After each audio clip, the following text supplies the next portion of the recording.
tips to explain a people decoding skill that you can use right now.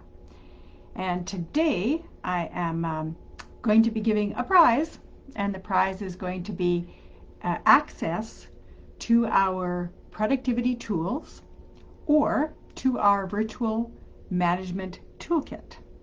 And so for anybody that is on live today, I will be checking back in the comments to see if you're there, so make sure that you show that you were there and say hello. And I will be able to do a draw for the prize. So the prize, as I mentioned before, is our productivity tools or our virtual management toolkit, depending which one you choose. I will Facebook message you and you can tell me which one you want, and you get access to it for free, which is really great because they're both wonderful resources. So what I wanted to talk to you about is decoding people. These are skills that 87% of us are going to need to get better at, because that is the future of work for now and the next 10 years. And it's something that we need a lot of skill building for, because we don't learn these people skills typically any formal setting or informal setting. And so we have to find other ways to pick them up.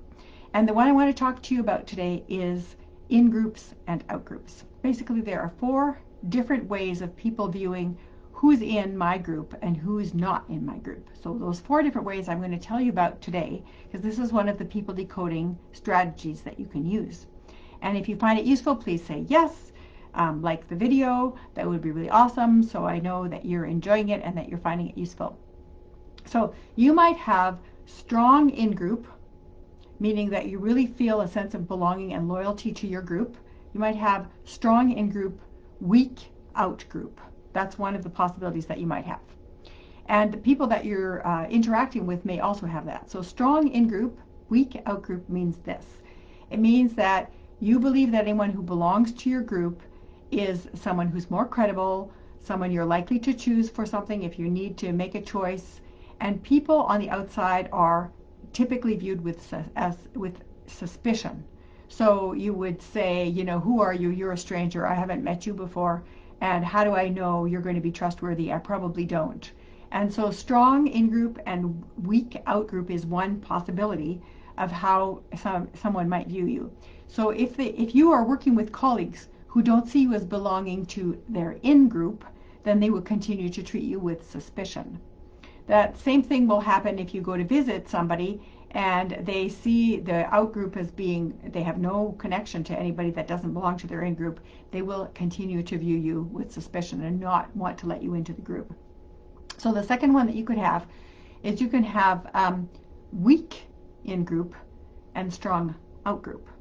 Now this typically happens when you've got people who feel that they are in a minority and they are in a dominant society that doesn't value the minority.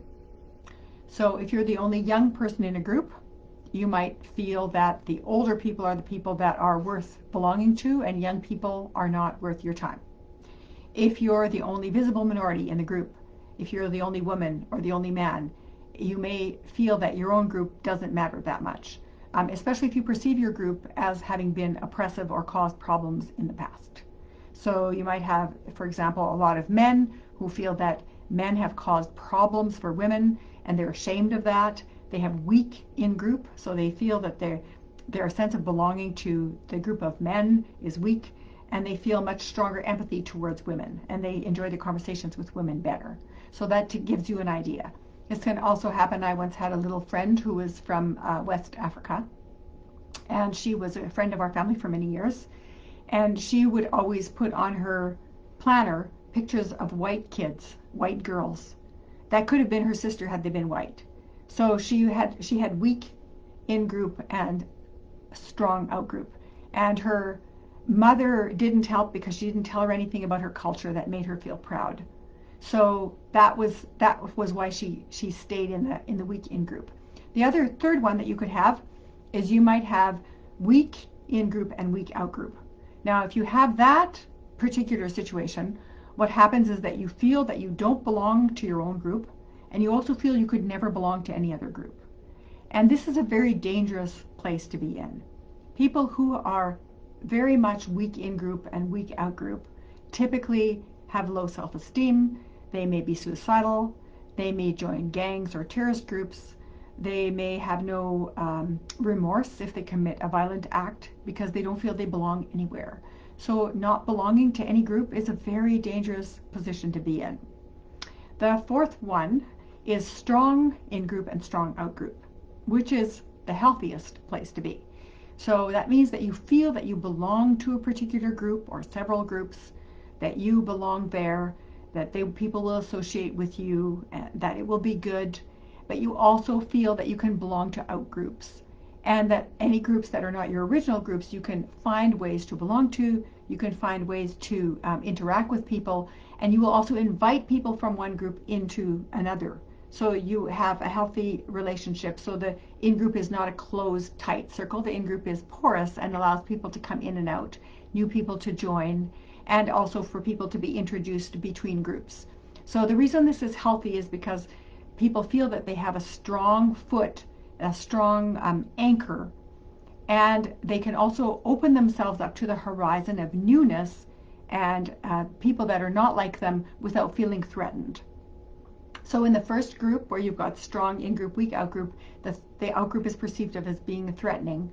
When you have weak in-group and strong out-group, the in-group is perceived of as being threatening. When you're both weak, everything is threatening. But when you have strong in-group and strong out-group, then that means that the threat is not the point. The point is, how can I connect with people? And the whole sense of threat is something, if it comes up, you think, oh, I can manage this. You're not worried about it. So now, why is this important for people decoding? It's because it explains behavior of groups. And when you're at work, typically you're working in groups. You're working with other people.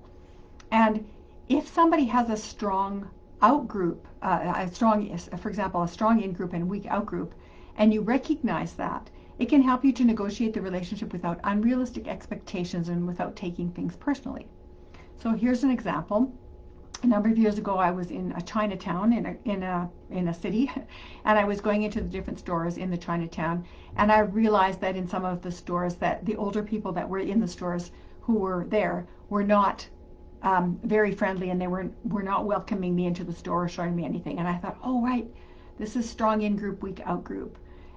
They're perceiving me as being a threat, so I'm not going to worry about it. So, I didn't spend too much time in those stores because I felt like there wasn't going to be a way to connect. And I thanked them and showed them that I was friendly and that I was courteous. And I even got a smile out of one of them. But I knew I wasn't going to be able to initiate a conversation or to get things started because there was so much suspicion between the two of us. So I didn't try and force the issue. I thought, if it looks like it's going to go, good. And if not, I'll go to another store, right? So that can be useful.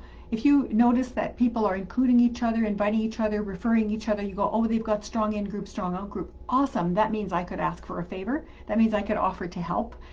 So it allows you to see where your boundaries are. And if you see that somebody is very weak in-group, weak out-group, and they seem to have really low sense of self and self-esteem, they need to be included and nurtured and mentored and made to feel safe and made to feel like they belong to you. So you can say, hey, let me take you under my wing a little bit and show you the ropes. That's what would help with that particular situation. And it will take patience because people are used to not feeling like they belong, and they will put some roadblocks in the way. And then the last one, which is people have weak in-group and strong out-group. The way to deal with that is to reinforce their sense of who they belong to already. So, your culture, your race, your profession, your social class, the languages that you speak, your religion. Validate it, say how important it is, and then you will make them feel safer. With the people that have strong in-group and strong out and weak out-group, it's kind of like people who are picky eaters. They will start to feel less suspicious of you if they see you more regularly. It's like if you have a picky eater and you put an unfamiliar food on the plate several times in a row with no expectation that they'll touch it, by the fourth or fifth time they may taste it, right? So if you're working with that particular situation, you can decode it by saying, okay, I'll just come in regularly and say hi. And a great example that I have of that was a fellow who had a really difficult boss, and he decided to nurture the relationship, and he gave it 3 months. And he did that by going in every second day, and he'd say, hey boss, how's it going? Or he'd say, hey boss, I brought you a muffin. I made blueberry muffins last night and I thought I'd bring you one. Or, hey boss, I heard that you like hockey. Who's your favorite team? cool. And then he'd walk out. Like, he just did tiny, tiny, tiny little micro steps. It's kind of like the picky eater. He put something unfamiliar, the unfamiliar person, on his boss's plate regularly, a little bit at a time, till over time he was able to nurture the trust of the relationship. Okay, that is my decoding people for you today. I hope you found it useful. I hope you like it. And it's something that you're going to be able to put into practice. So if you like it, tune in tomorrow, because I'm going to do, at 4 o'clock Mountain Daylight Time, I'm going to do another people decoding strategy, and then one more the following day. So just for 3 days. And I would also love it if you would check out my Emotional Insiders group, which is a group where we're going to be focusing twice a month. We're going to have a session on dealing with stress, self-awareness, dealing with anxiety reduction, that piece that's really helpful right now because we're all going through terrific amounts of anxiety in this particular world situation. And then the other one is dealing with workplace conflict. So we're targeting one conflict per month and talking about it, and then having a discussion. So it'll be like a Zoom discussion, not like a Facebook Live. So yeah, so that's what we're going to be doing, and you can check it out. It's shiftworkplace.co, shiftworkplace.co/emotional insiders. You can take a look at it if that's something that interests you. If not, stay tuned, because I still have 2 more of these sessions left. So thanks for joining me. I'll be watching afterwards, and I'll let people know who wins the prize for being here live. And be here live tomorrow, and you have another chance to win, because I'm going to give a different prize every day, and then a final prize on day 4 when we don't have a Facebook Live, but I will tell you what that is later. So it's awesome. Thanks for joining me, and see you again tomorrow.